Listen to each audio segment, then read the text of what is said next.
हाय कह जाए ना every journey has come to an end so good morning all of you. तो यहाँ है आम लास्ट डे आज आम ड्यूटी सरीज आम आज घर को पलैबू। तो सकाल सकाल उठिकी मु रुद्र और अभिजित तीन जन रेडी होगी बैग पत्र नहीं एकाथर पलि आसलु कहीं आम कम सारिकी गोटे 3टा बेले सरीज कम आम सीधा हॉस्टल पलि आसबू। जेहेतु सकाल 7:30-8 हो गलानी भोक बहुत है पेटर मूषा दौड़ानी आ संभाली आम सीधा गले खायापी कि आम आगुरी ये 2 जन आसार बोधे मैंने रात सारा शोई नी खावाई जेहेतु खावाटा भल हो सकाल सकाल आगुआ से पलि आउछन तो आम टे लेट होता बाकी खावा बहुत भल होता बाकी पिला जाते खायापी आम से पलि आसलु आम स्विमिंग पूल पाखक आसला बाकी जहाँ ड्यूटी थी आम सीटा पलि आसलु इवेंट कम भी था आमको लगुला बहुत जल्दी सर तथापि टिके लेट होता बाकी चलो एक्चुअल कथा हूँ जो कौन गोटे जिन को अपेक्षा करते सर से लेट भाया लगे कि ठीक टाइम हुए आ शेष से टाइम आसगला जो डिक्लेयर कले कि there is no more event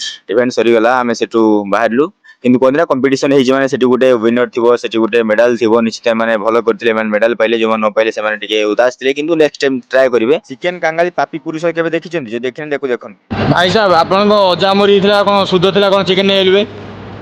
भाई 3 दिन हेलानी गलानी शुद्ध शोइलानी तो बहुत दाढ़ी पेट मार पे ना दाढ़ी भी मारनु किंतु आइंस खाइदेलु तापर पेटे चिकेन भात खाई से 9 नंबर गेट देकी नागड़ बस स्टॉप सामने छिड़ा है पुणी गोटे मो बस बसिकी सीधा आसिक जीसीपी भुवनेश्वर में आ गोटे कथा हॉस्टेल उठे जानते तो फास्ट एंट्री करेंगे गोटे साइन मारे से भारी विरक्तिकर लगे तू कम फेरुथु साइन फाइन मार छाड़ मारदे कौन।